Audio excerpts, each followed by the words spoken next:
And good evening, Zork family. Welcome to the Teahouse and the second part of discussing Empress Wǔ Zétiān. Now, last week we got to about the beginning of her reign as Empress. Well, as Empress consort, I suppose. And we still have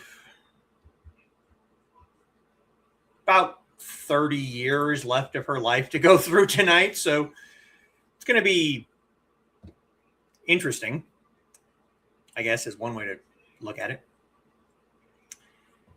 And we will have 3 more shows this month, and as we basically discussed last time, we're going to be going through more folk heroes.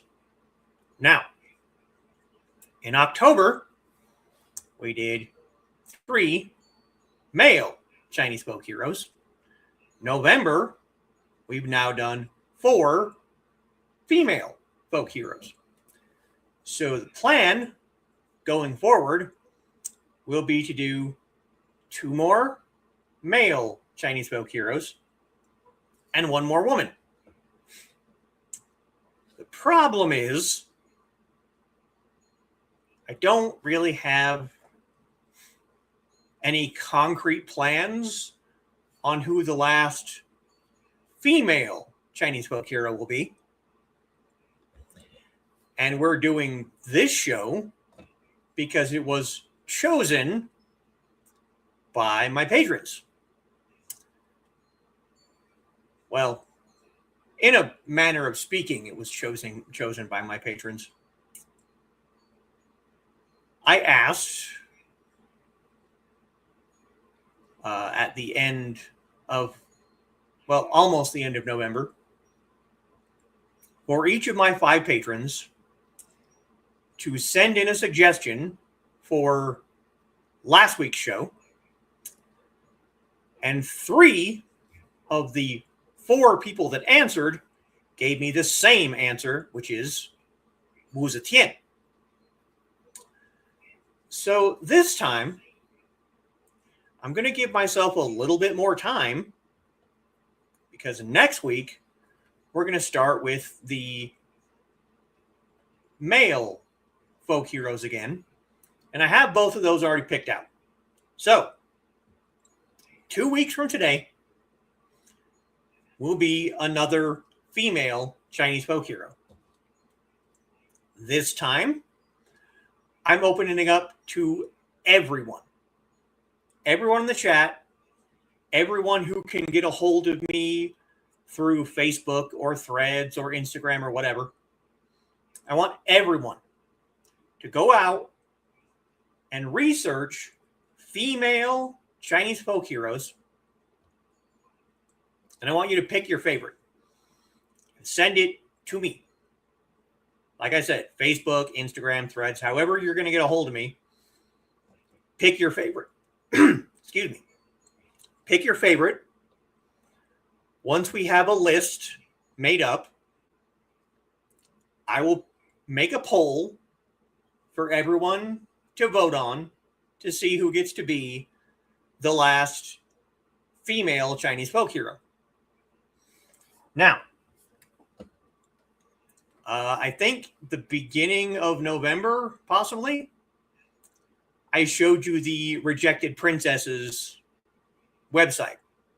That is a very good resource for things like this.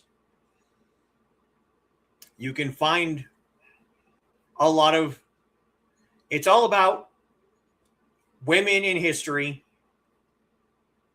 that were not standard women. That's why they're rejected princesses. They were shirking the norms and going against their gender roles, if we're going to use that word. But there's also Wikipedia. There's also search engines. Just go search, female Chinese folk heroes. I want more participation this time. And the only reason that I didn't get all 5 of my patrons to answer is because Trey was sick. And that is completely understandable. I don't hold anything against her on that. People get sick, especially when it's COVID and it's not fun. But I want more participation this time. So, everybody in the audience, everyone in the chat, everybody, go out, do some research, find your favorite female Chinese folk hero. Send me a message. I will make a poll, and we will decide what's going to be the show for the 20th, I believe, will be, yes, December 20th. So you have 2 weeks. You have 2 weeks to find your person, send me a message. Well, let's say 10 days. We'll say a week and a half, because I want to have time to put the poll up too. And don't pick somebody that we've already talked about, unless it's someone that I mentioned briefly. Excuse me. Oof. In the video I did a couple months ago. Don't pick somebody that I did last month. And don't pick Wǔ Zétiān again. We're not doing this again. Hopefully we'll be able to get through the rest of her life tonight, so we don't have to do a part 3. So there's your homework for the Sword family. Research, pick your favorite, send me a message. Other than that, let's go ahead and get started. Got a few comments to go through. Not many. I don't mind. And first through the door is my lovely Foxy. Welcome to the Teahouse, where we continue our fascinating dive into the lives of legends. Wow, that was a thing. Please like, share, and subscribe. Yes, please do. And there is Trey. Hey, y'all, lurking while I crochet. That's fine. Hopefully, you have enjoyed the last month learning about women in Chinese history, and most of them, with the exception of Wǔ Zétiān, were people that I didn't know anything about until I found them the week of their show. So even I'm learning things here. And Dan is joining us. Good evening. Good evening, Dan. And Carl is joining us. Hello, all. Checking in. Hello, Carl. Evening, everyone. And evening, everyone from Kitty. And Ruby is joining us. Hi, all. Hello, Ruby. Donna is joining us. Hey, everyone. Hello, Donna. And Carl greeting Kitty, Ruby, and Donna. Dan's looking forward to part 2. I'm glad. Should be informative. I hope so. And there's our lone Twitch viewer, Midnight. Hey, Sword people. Hello, Midnight. And greetings from me. And Sarah's joining us, listening, having spaghetti. No golf lasagna, though. Well, we still have some back there in the kitchen, but I think by the time it got to you, it would be just not good. Who was the Pirate Queen? Yes, we not this month, no, but that was one of the ones I talked about when I did that other show a couple months back. That was Zheng Yisao, the Chinese Pirate Queen. I talked about her briefly in the episode where I talked about Mulan and Neng Wei, Zheng Yisao, and Wǔ Zétiān. So if that's your choice, Dan, absolutely, that's a good option. Zheng Yisao. And greetings for Sarah. All right, so we left off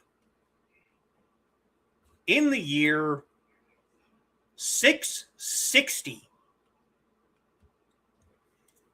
with Emperor Gaozong and Empress Wǔ Zétiān. She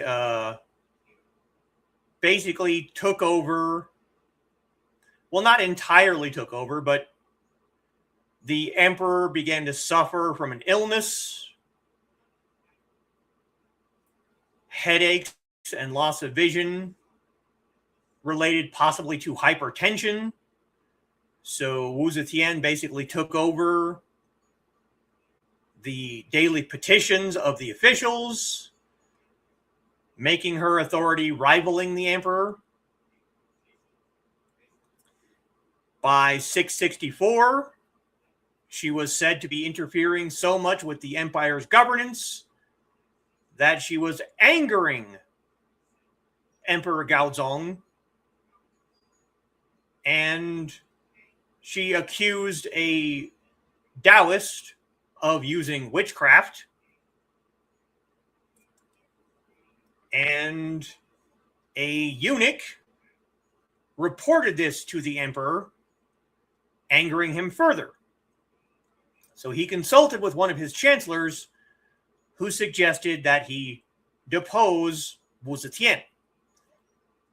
And he even had the chancellor draft an edict. But as the edict was being drafted, Zétiān received news of what was happening, and she went to the emperor to plead her case, as he had the edict in his hand. Emperor Gaozong could not bear to depose his empress and blamed the entire episode on the chancellor. And so Wǔ Zétiān accused the chancellor and several others of treason, which caused the chancellor and most of the people that she accused of being executed. But the chancellor's daughter, who was then just a child, and her mother became slaves in the inner palace. After the daughter grew up, she became Wǔ Zétiān's secretary. Now, unfortunately,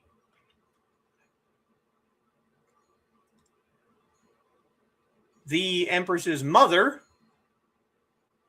and her older sister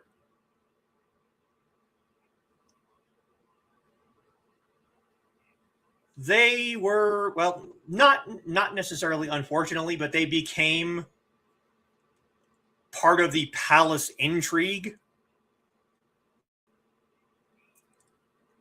And she had half-brothers and cousins that were promoted. But at a feast for Wǔ Zétiān's mother, one of her cousins offended Wǔ Zétiān's mother by stating that the men did not consider it to be honorable for the women to be promoted because of Wǔ Zétiān. which upset Wǔ Zétiān, and she put in a request to have her half-brothers and her cousins demoted to remote prefectures.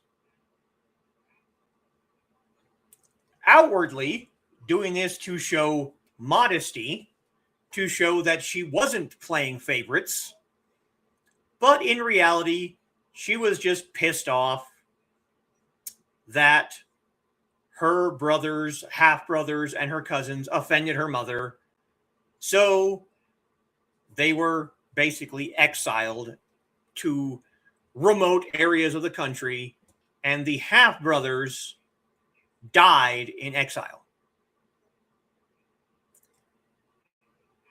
Around the year 666,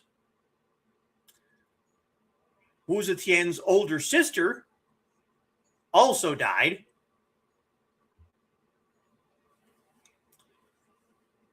After which Emperor Gaozong made the older sister's daughter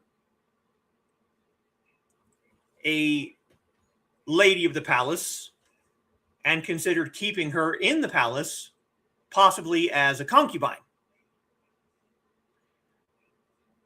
which he did not do because he was afraid this would displease Wǔ Zétiān. Which, when she heard of what he was planning, she was displeased. She had her niece poisoned, placing poison in food that her cousins had made, therefore blaming them for her niece's death, causing her cousins to be executed. So you can tell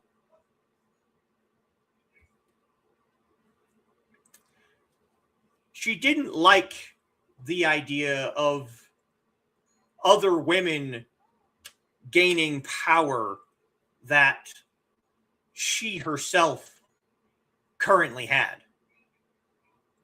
And yes, nepotism does always backfire. This is true. Okay. Dan's choice is Zheng Yisao. Okay. Chinese Pirate Queen. I don't have anything to write that down with. Send me a message on Facebook, Dan. I will. Give me just 1 second.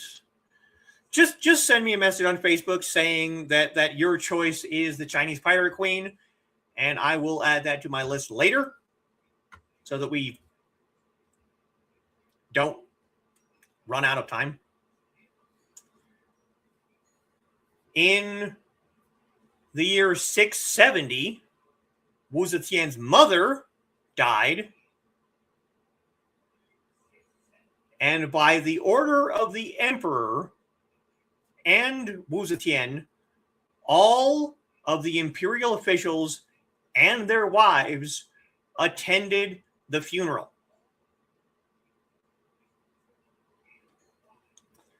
So you have Wǔ Zétiān's mother passing away, and the emperor issues an edict calling for all of the imperial officials and their wives to go to this funeral and mourning Wǔ Zétiān's mother's death.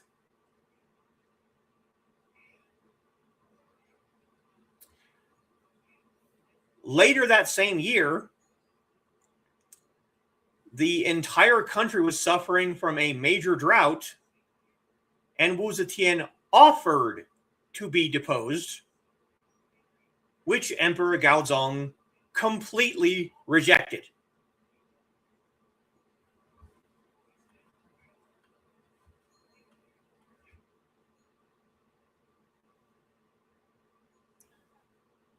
Meanwhile, the son of Wǔ Zétiān's older sister had been given the Wǔ surname and allowed to inherit a dukedom.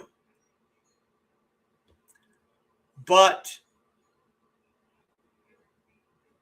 he suspected the empress of murdering his sister. So she began to take precaution against him.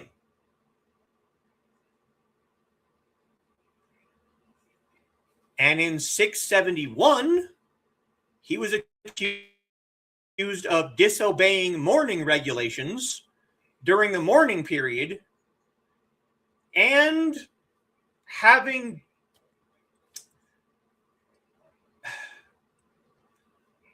improper sexual relations with the daughter of an official.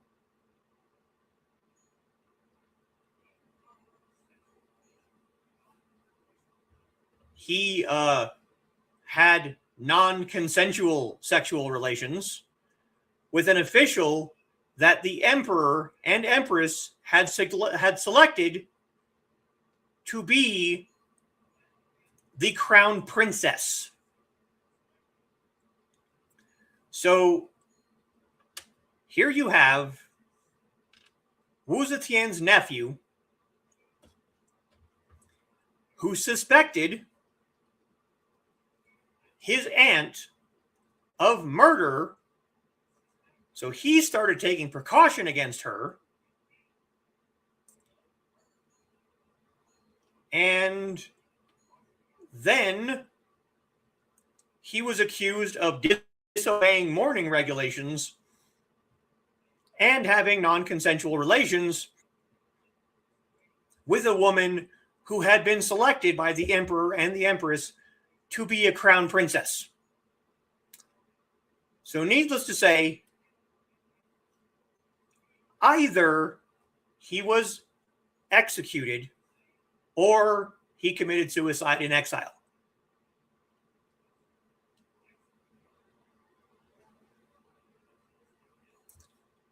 In 675, the emperor's illness got worse,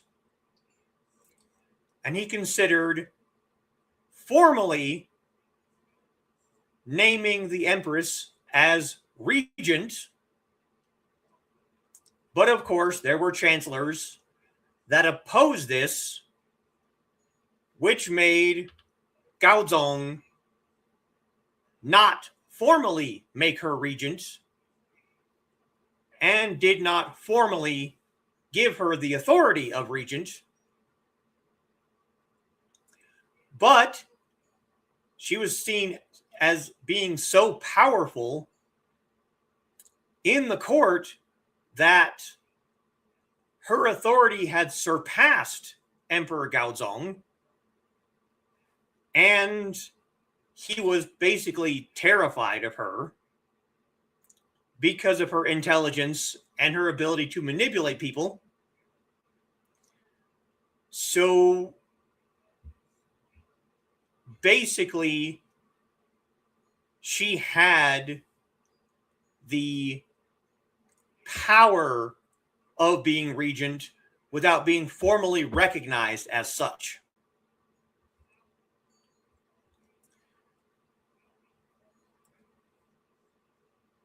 In the same year, more people fell victim to Wǔ Zétiān's wrath.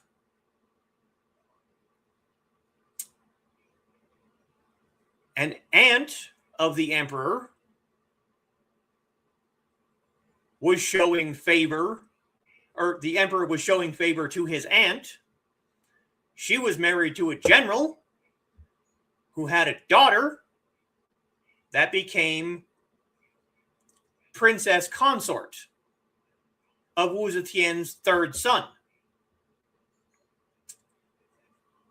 Wǔ Zétiān had her accused of unspecified crimes and placed her under arrest, eventually causing her to starve to death in prison.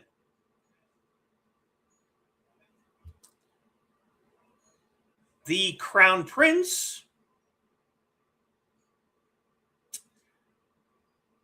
was placed in a position to urge his mother not to show so much influence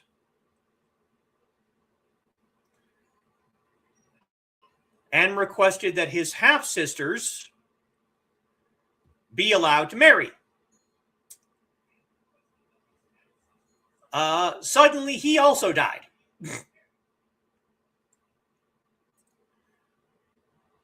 Historians generally believe that she poisoned him to death, which then elevated another son, her third son, to become the crown prince.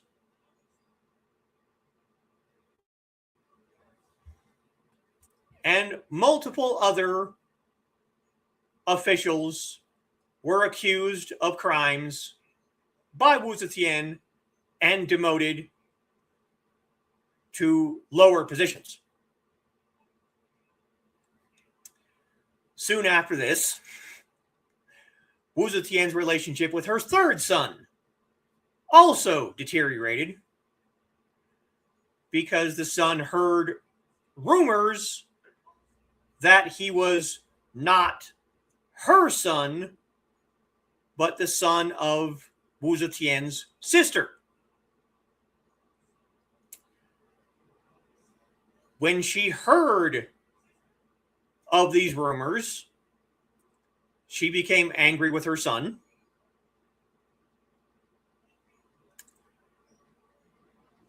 But we don't have any evidence of anything happening to him yet. A poet in 678 criticized her involvement in government affairs, which angered Wǔ Zétiān and caused him to be imprisoned as well.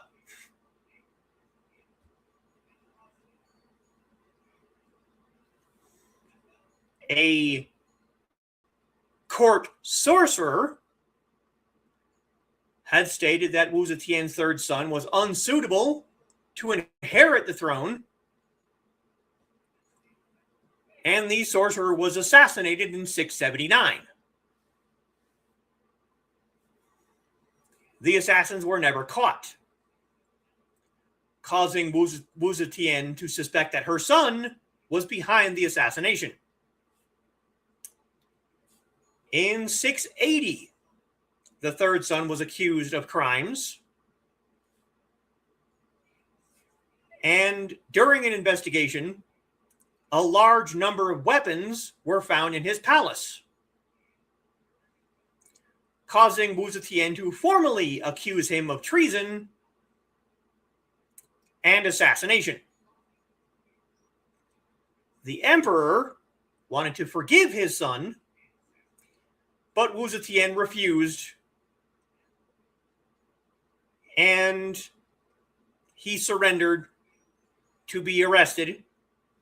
He was deposed as crown prince, exiled, and placed under house arrest, causing the next son in line to be named crown prince.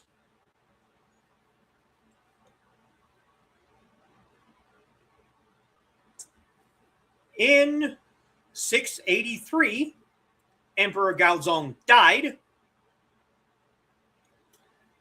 One of his children took the throne as Emperor Zhongzong, but Wǔ Zétiān retained her authority as Empress Dowager.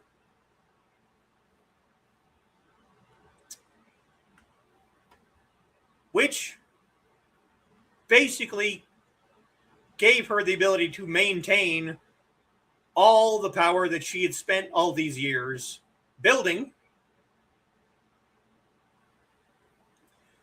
She made all of the government decisions.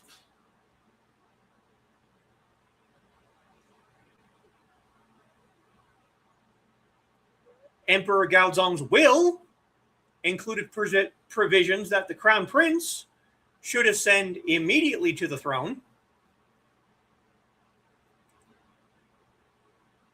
but when he does, he should look to his mother in regards to any important matter, and Wǔ Zétiān should claim senior authority in the empire for herself. So, in just the second month of the year 684, her son ascended to the throne for only 6 weeks. He was married to a woman from the Wei family, but because he was as incompetent as his father, his wife sought to place herself in the same position of authority that Wǔ Zétiān had enjoyed.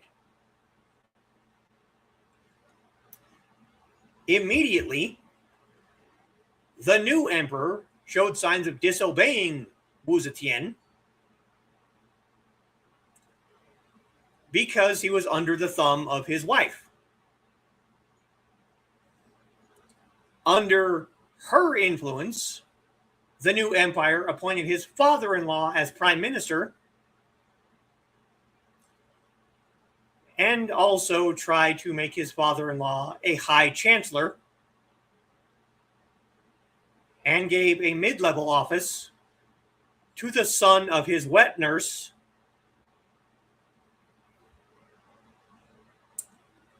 which, remember, Wǔ Zétiān was supposed to have total authority to name all of these positions, but her son is just like, no, no, no. Give this person a position, give this person a position, give this person a position. Wǔ Zétiān heard of all of this, and along with several officials and generals, they were able to quickly depose the new emperor and replace him with the youngest son of Wǔ Zétiān, who took the imperial name of Ruizong. Wu then had Dongzhong's father-in-law brought up on charges of treason and had him sent into seclusion, as well as having the former emperor reduced to a prince title and also exiled.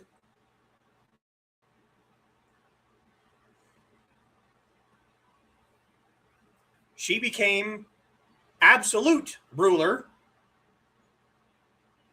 during the reign of her youngest son. She did not follow the pretense of hiding behind curtains. She just stood right there next to the throne and issued commands. Her son never moved into the official emperor's quarters or appeared at functions as the emperor. He held the title of emperor, but Wǔ Zétiān controlled the court, and none of the officials were allowed to meet her son, nor was he allowed to make any rules when it came to matters of state.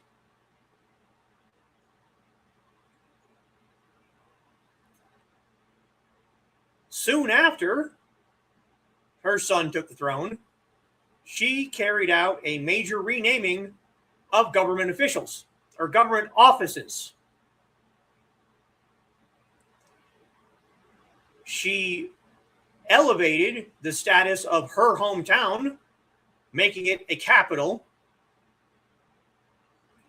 She expanded the shrine of her ancestors and gave them greater posthumous honors, and made her family's ancestral shrine the same size of the emperor's ancestral shrine.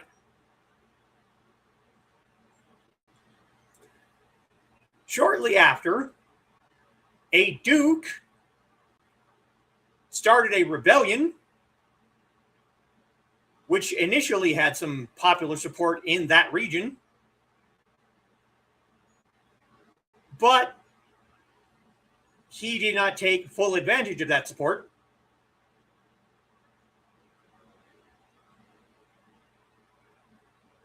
A chancellor suggested that the Empress Dowager return full imperial authority to her son, arguing that doing so would cause the entire rebellion to collapse,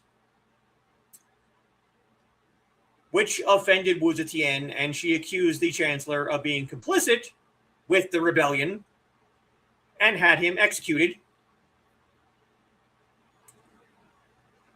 She also demoted, exiled, and killed several more officials who tried to speak on his behalf. She sent a general to attack the rebellion, which was eventually crushed due to her power. By 685, Empress Dowager was having an affair with a Buddhist monk who received progressively greater honors bestowed upon him by the Empress Dowager.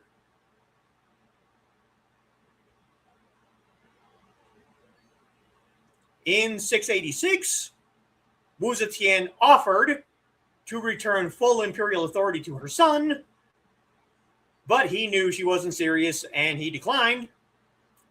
So she continued full imperial authority. She installed mailboxes outside government buildings to encourage people to secretly report on people basically going against her.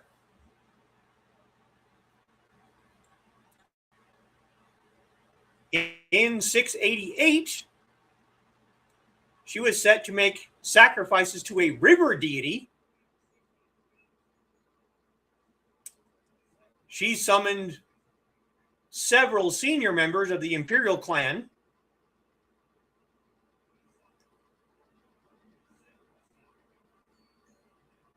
and princes, imperial princes, tried to form a new rebellion.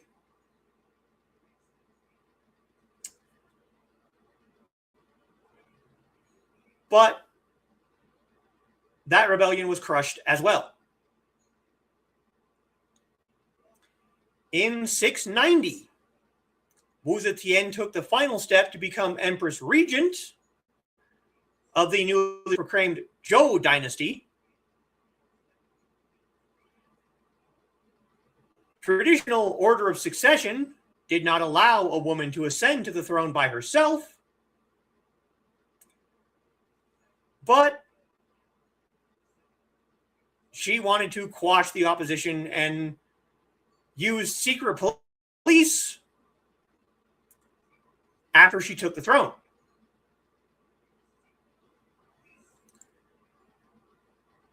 She consolidated lots of power and in 690, she became Empress Regent. The earliest parts of her reign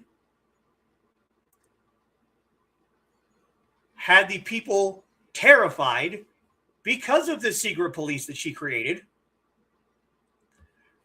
But as the years went on, this fear dropped off, and she began being recognized as a capable and attentive ruler, even by people who despised her. And her ability to select capable men to serve as officials was admired by the rest of the dynasty and subsequent dynasties. The pivotal moment for her reign came because of the imperial examination system. We mentioned this before. Up until this point, the imperial exam system didn't really exist. Officials were chosen based on family lineage. It was all who you knew, had nothing to do with merit. Wǔ Zétiān created the imperial exam and reformed the imperial examination to create bureaucrats derived from humble origins. Both palace exams and military exams were created under her reign to be solely based on merit.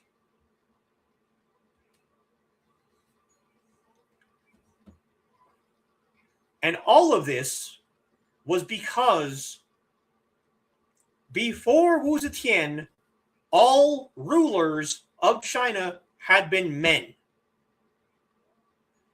And because she took the title in 690 without being married to an emperor, she just took it. She was able to reform the imperial examination to make people no longer get positions within the imperial court just based on who they knew. It was all merit-based.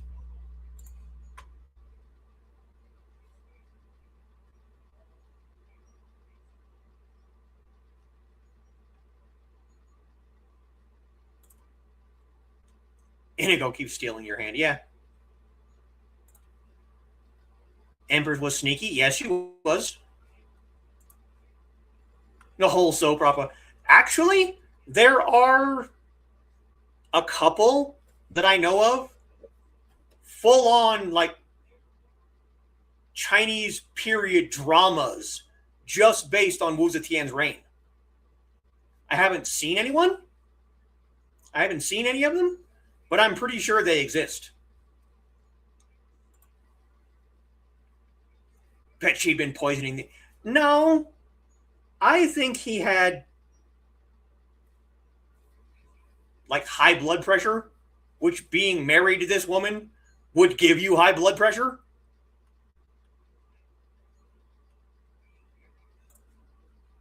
Hey, Don, as the empire turns, yeah. Needed anger management classes. No, she just needed to not be so damn paranoid that every single person around her wanted to kill her or depose her. And here I am thinking Italian politics was complicated. Machiavelli had nothing. Yeah.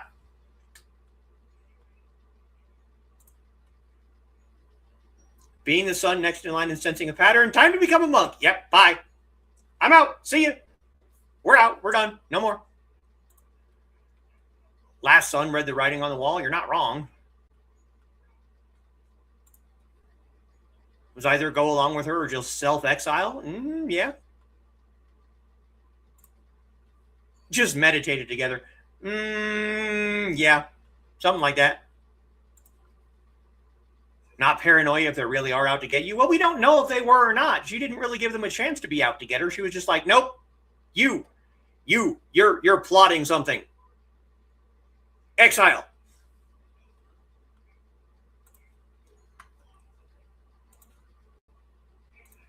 Okay, so shortly after she took the throne, she elevated the status of Buddhism above Taoism. Before this, Taoism was kind of considered the official religion of the empire. Wǔ Zétiān said, no. Buddhism.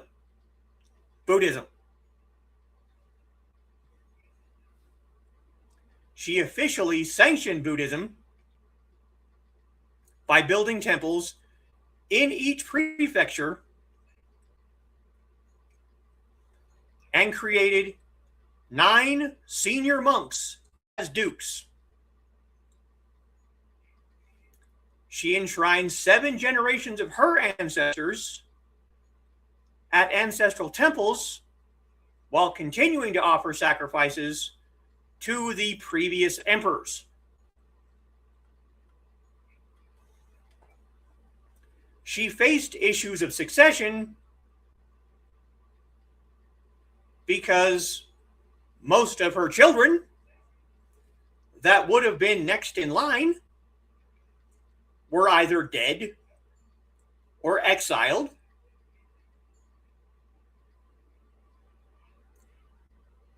She took one of Emperor Weizong's son and gave him the Wu family name and made him crown prince.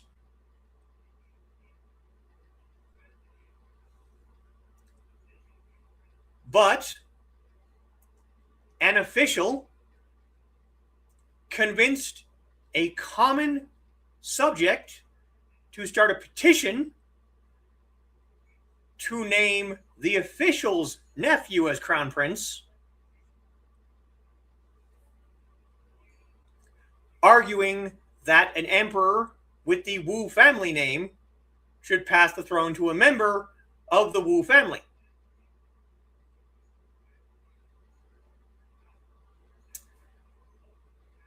Wǔ Zétiān was tempted to do this, and when 2 other chancellors opposed this, she had them executed.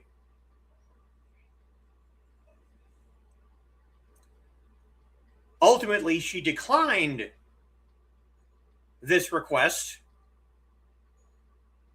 but for a time allowed the commoner to freely enter the palace and go visit her.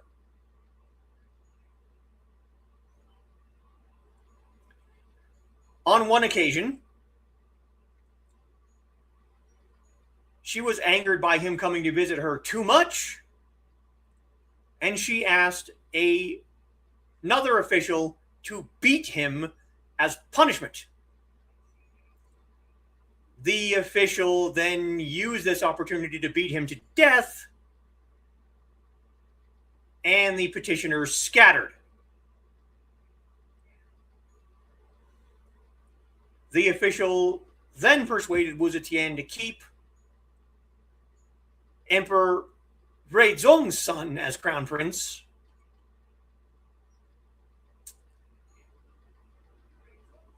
and Wǔ Zétiān agreed.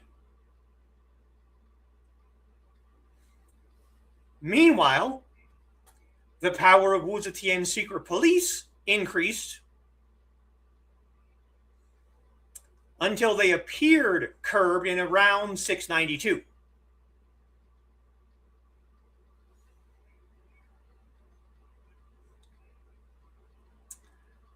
In 692 also, Wǔ Zétiān commissioned a general to attack Tibet.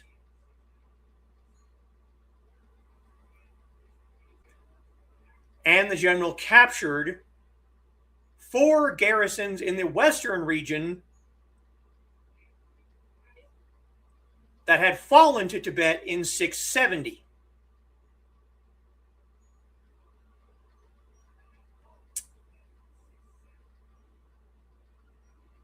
In 693,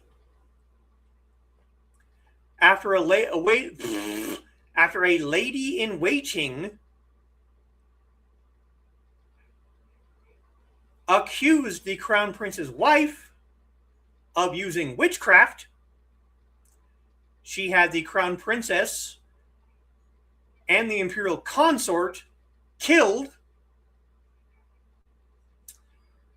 the crown prince was feared that he was next, so he never spoke of them again.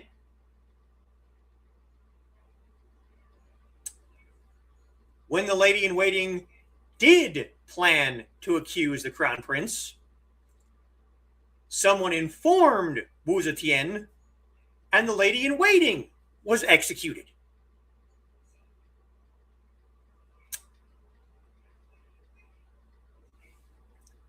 There were then accusations that the crown prince was plotting treason. Under Wǔ Zétiān's direction, an investigation was launched. He arrested the crown prince's servants and tortured them. The torture was so successful that many of them were ready to falsely implicate themselves and the crown prince. One of the crown prince's servants proclaimed the crown prince's innocence and cut himself open to swear to that fact. When Wǔ Zétiān heard what the servant did, she had doctors attend to him, barely saving his life, and then ordered the investigation ended, saving the crown prince.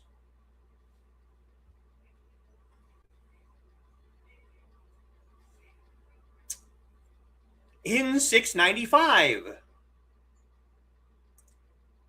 several imperial meeting halls were burned down by Wǔ Zétiān's Buddhist lover, who was jealous at her taking on another lover.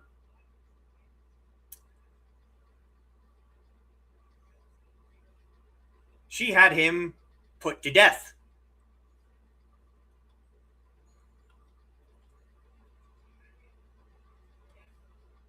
In the middle part of her reign, she faced various troubles on western and northern borders.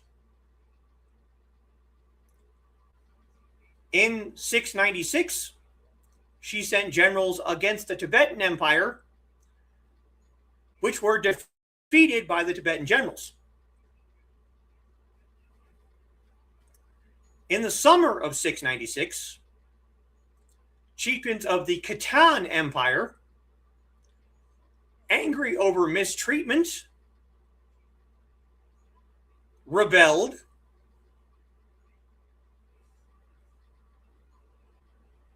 and Wǔ Zétiān sent armies to suppress the rebellion, but they were defeated.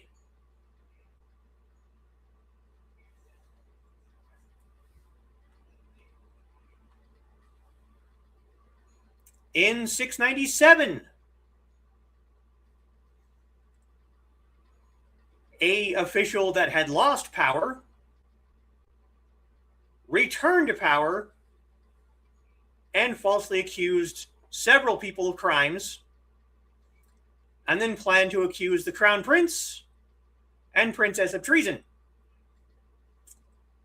The clan princes and princesses acted against him, accusing him of the crimes, and he was executed.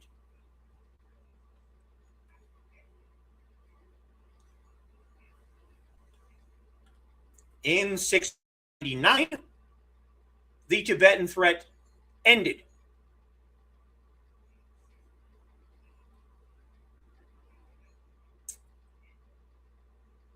In 699 also, Wǔ Zétiān realized that she was growing old, and fearful that after her death, all of the clan princesses, all the clan princes would not make peace. So she made all of them swear an oath of allegiance to each other.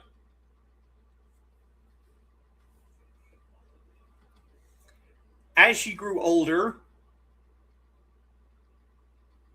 many people sought favor of other families that were increasing in power. And Wǔ Zétiān increasingly relied on the princes of the Wu clan to take care of affairs of state.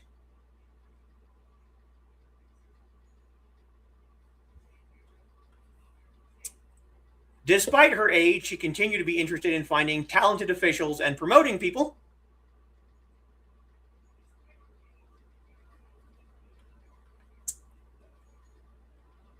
And she had several more people exiled due to them getting too much power and trying to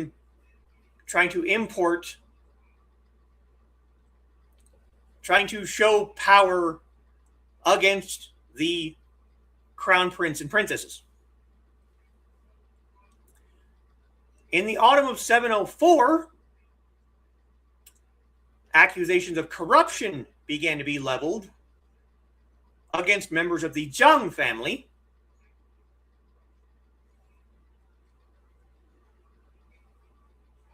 which caused them to be demoted,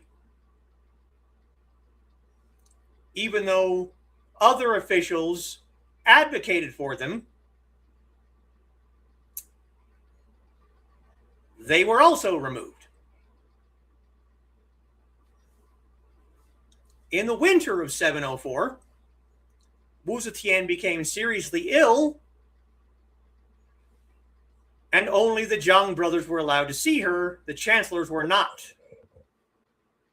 This led to speculation that the Zhang brothers were plotting to take over the throne, and they were repeatedly accused of treason. Once she improved, an official advocated that only her sons be allowed to attend to her, but she denied this request. After further accusations were leveled against the Zhang brothers, Wu did allow someone to investigate, but before the investigation was finished, she issued full pardons for the Zhang brothers. By spring of 705, she was ill again. And several officials planned a coup against the Zhang brothers. The officials convinced generals and another chancellor to be involved.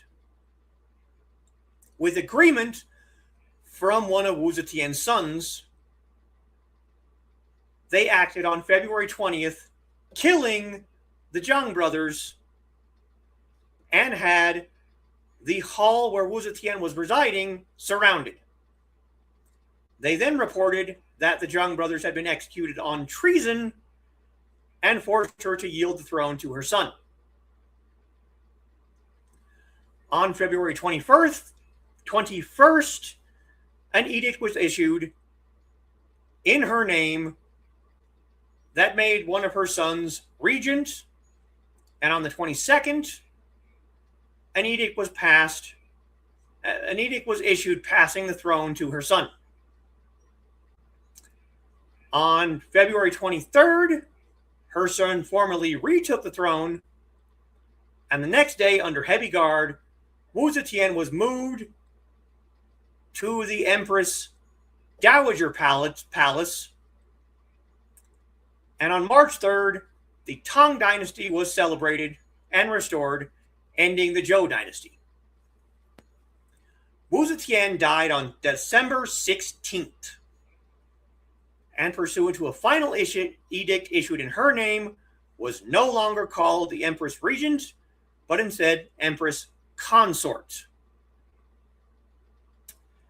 In 706, Wu's son, now Emperor Zhongzong again, had his father and Wǔ Zétiān interred in a joint burial at the Tianling Mausoleum near the capital of Chang'an. Zhongzong also buried his brothers and daughter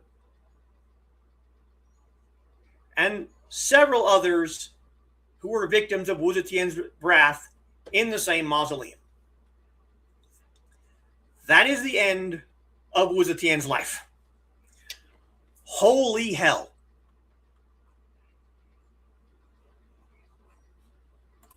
We made it to the end.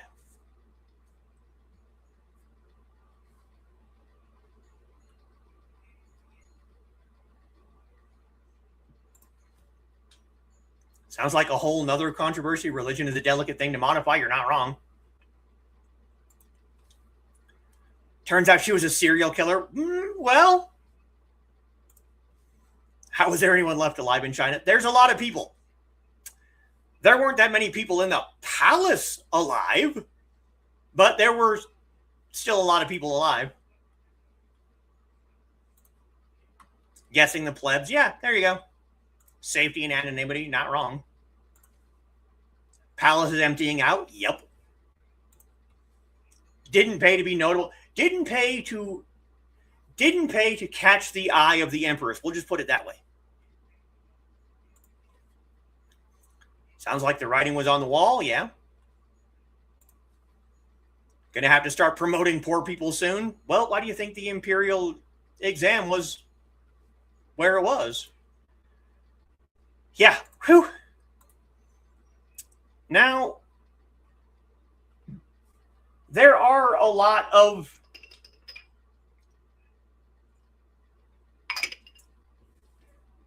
mentions of her legacy. She was either seen as an insane, bloodthirsty, psychotic person, or an enlightened, wonderful, powerful ruler. There was poetry written about her. There were stories written about her. There was paintings made of her. Her reign was criticized by Confucian historians, but other Confucian historians praised her reign.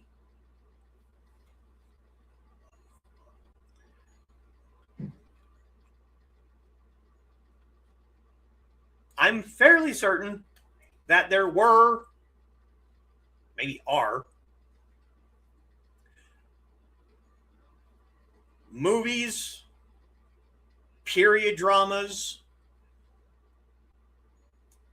and various other things discussing just her life and reign. And if there aren't, there need to be. You could make a Chinese period drama about Wǔ Zétiān that could go multiple seasons of 50, 60, 70 episodes. She was obviously influential. She was obviously powerful. And she was obviously slightly insane. But to this point today, there is still people that see this as a important period in Chinese history. Mostly because it was. So that is the end of the life and reign of Wǔ Zétiān.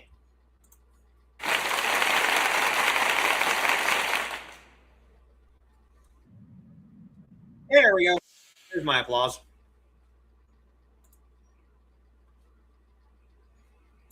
No, real life Game of Thrones.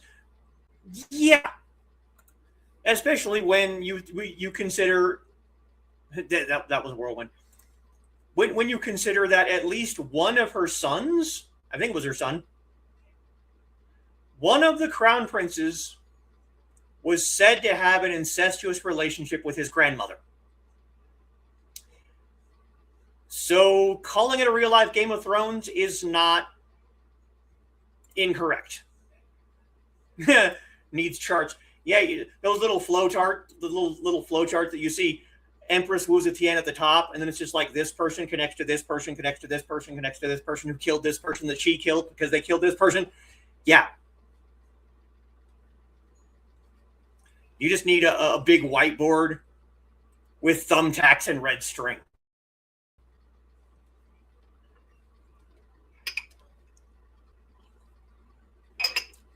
But we made it. Now, there were a lot of things that I skipped over. Some more palace intrigue, other palace officials and chancellors rising and falling to power. Yes, a murder board, exactly. I probably, if I would have gone through every single aspect of her life, I probably could have easily done a part 3, a part 4, a part 5. She had quite a life. But you just try and hit the highlights as best you can, and it still took 2 hours to get through. So, that is the end for tonight.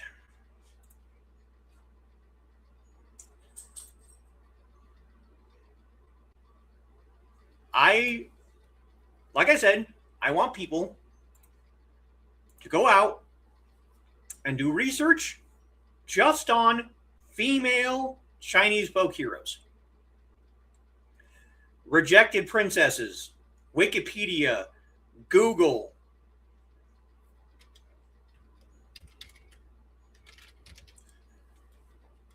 Just go look up things.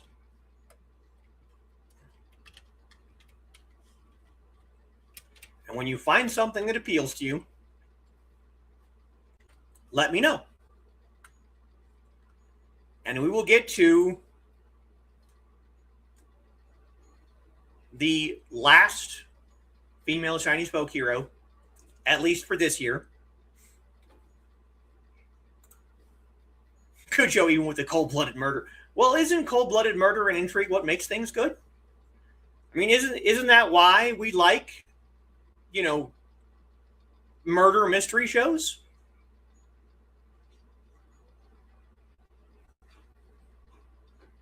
Nah, she sounds fun. Yeah, fun. Yeah. If you did all the perspectives and connected them all with push pins and red thread, it would look like a tapestry. You're not wrong. It probably would. Next week, we will be going back to the male Chinese folk heroes. And I will be discussing probably my favorite strategist from the Three Kingdoms period.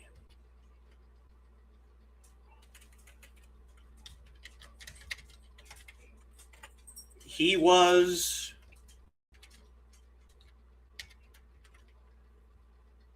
a statesman. He was a military strategist.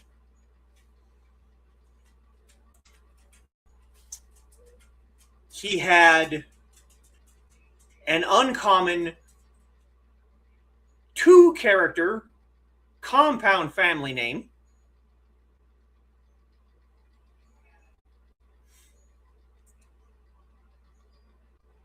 He received the nickname Sleeping Dragon. And he was the strategist of Guan Yu and Liu Bei from the Shu Han dynasty.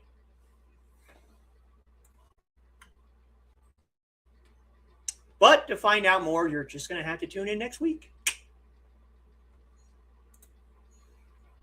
Can't say much since I wrote a spy novel. Exactly. Now imagine writing a palace intrigue type spy novel. Think about that one. I will be back on Monday for another Nine Dragons play stream. You might see me on Wednesday over on Creative to Play over on the Indie CD channel. And if not, then right back here next Saturday to go and discuss a wonderful Chinese strategist who pulled off one of the most impressive gambits, strategies that I have ever heard of. But to find out about that, you're going to have to come back next week. This is why I doubt that Tom Darby ever goes to China. Yeah, don't. Don't. That would be, you know.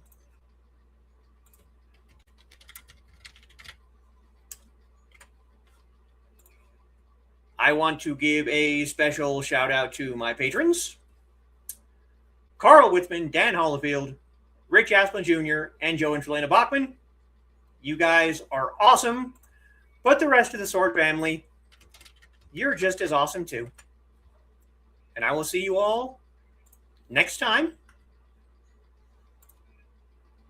We get a night everyone for midnight and a good night from Kitty. Good night, everyone. 再见.